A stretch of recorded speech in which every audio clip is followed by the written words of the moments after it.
আসসালামু আলাইকুম প্রিয় ভিউয়ার্স, আপনাদেরও আমার মতো এই ফেসবুক আইডি বা পেজে গেলে এইখানে যে ভিডিও আইকনটি থাকার কথা সেই ভিডিও আইকনটি শো করে না। তো এই অপশনটি আপনারা খুব সহজেই নিয়ে আসতে পারবেন। এই ভিডিওটি যদি দেখেন একদম ক্লিয়ার হয়ে যাবেন যে কিভাবে আপনার এই ভিডিও আইকন শো করবে। কি করলে আপনার এই ভিডিও আইকনটি আপনারা নিয়ে আসতে পারবেন। দেখেন আমার যে আইডিটি আছে এই আইডিতে আমি যদি এখন ফলো করি উপরে কিন্তু ভিডিও আইকন থাকার কথা। কিন্তু এই ভিডিও আইকন বারটি এইখানে নেই। তো আমি আপনাদেরকে এই ভিডিও আইকন লাইভ প্রুফ এনে দেখাচ্ছি। আপনাদের যাদের আইডি বা পেজে এই সমস্যাটি আছে, আপনারা এই ভিডিওটি দেখলে অবশ্যই এই নিয়ম যদি মানেন আপনারা এই ভিডিও আইকন নিয়ে আসতে পারবেন। তো এর জন্য আমরা চলে যাব হলো সেটিংস আইকনে। আমরা এইখান থেকে একদম কর্নারে ট্যাপ করে দেব এবং এইখান থেকে সেটিংস আইকনে চলে যাব। তো এইখান থেকে সেটিংস আইকনে যাওয়ার পরে আমরা এইখান থেকে নিচে চলে আসব। নিচে আসার পরে এইখানে একটা অপশন দেখতে পারবো যে ট্যাব বার। অবশ্যই মনে রাখবেন এই যে পিনের মতো একটা আইকন আছে ট্যাব বার, এই ট্যাব বারে আমরা ট্যাপ করে দেব। তো ট্যাব বারে ট্যাপ করে দিলে কিন্তু দুইটা অপশন চলে আসবে। এইখান থেকে একদম উপরে কাস্টমাইজ দ্য বার এই অপশনে আমরা একটা ট্যাপ করে দেব। আমি এই কাস্টমাইজ দ্য বারে ট্যাপ করে দিলাম। এরপরে কিন্তু এইখানে দুইটা অপশন আসবে।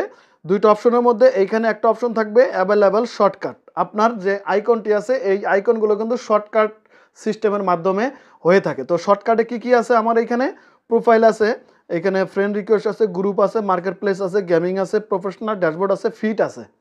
আর এই যে এইখানে কিন্তু ভিডিও আইকনটি আছে এটা কিন্তু হিডেন শর্টকাটে পড়ে গেছে। অবশ্যই মনে রাখবেন আপনার যদি এইখানে যে অপশনগুলো থাকবে সেই অপশনগুলো আপনার কিন্তু উপরে আনলে মানে অ্যাভেলেবল শর্টকাটে যদি নিয়ে আসেন তাহলে কিন্তু এই আইকনগুলো আপনার আইডির একদম টপে শো করবে এইখানে। আর যদি এগুলো হিডেন শর্টকাটে পড়ে থাকে তাহলে কিন্তু আপনার এই আইকনগুলো শো করবে না। তো এটি শর্ট করার জন্য এই যে হিডেন যে অপশনটি আছে এই হিডেন একটা ট্যাপ করে দেবেন এবং এইখান থেকে উপরে পিন এই অপশনে একটা ট্যাপ করে দেবেন। তাহলে কিন্তু আপনার এই শর্টকাট অপশনটি দেখেন একদম পিন হয়ে যাবে একদম উপরে। আপনারা চাইলে আবারও এখানে ট্যাপ করে দিয়ে অটো সিলেক্ট করে রাখতে পারেন। পিন অথবা অটো এই দুইটার একটা করতে পারেন। আমি অটো করে দিলাম। অটো করে দিলে আপনার যে অপশনগুলো আছে সেই অপশনগুলোর সাথেই থাকবে। আর যদি পিন করে দেন একদম উপরে স্পেশালভাবে থেকে যাবে। আপনারা প্রথমে পিন করে দিবেন, যদি না আসে তারপরে এটা অটো করে দিবেন। দেখেন এখন কিন্তু অ্যাভেলেবল শর্টকাটের ভিতরে এই ভিডিও অপশনটি চলে আসছে। সো আমি এইখান থেকে ব্যাগে চলে আসবো, ব্যাগে এসে দেখবো যে এইখানে আদৌ আসছে কিনা। তো এইখান থেকে ব্যাগে চলে আসলাম, এইখানে সার্চ করে দিলাম, দেখি আসে কিনা। তো দেখেন অবশেষে কিন্তু এটা চলে আসছে।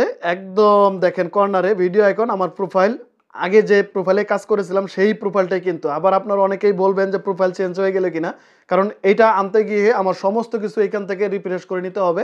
আপনার যে ব্রাউজারগুলো এখানে লগ ইন করা থাকবে সমস্ত ব্রাউজার লগ ইন করে দিয়ে ফেসবুকে যদি এর আগে লগ ইন করে থাকেন এইখানে থ্রি ডট আইকনে ট্যাপ করে দিয়ে মানে সমস্ত কিছু সরিয়ে তারপরে আপনারা ফেসবুকটা ওপেন করবেন, দেখবেন এই অপশনটি চলে আসবে। এই যে এইখানে যে ভিডিও আইকনটি আছে এই ভিডিও আইকনটি চলে আসবে। আরেকটা কথা বলে রাখি, ঠিক সেমভাবে যদি আপনার কাজ না হয় তাহলে আমার এই ভিডিওর ডিসক্রিপশন বক্সে আমার আগের একটি ভিডিও দেওয়া থাকবে, যে ভিডিওটি দেখে আপনারা ফেসবুকের কাছে আবেদন করতে পারবেন।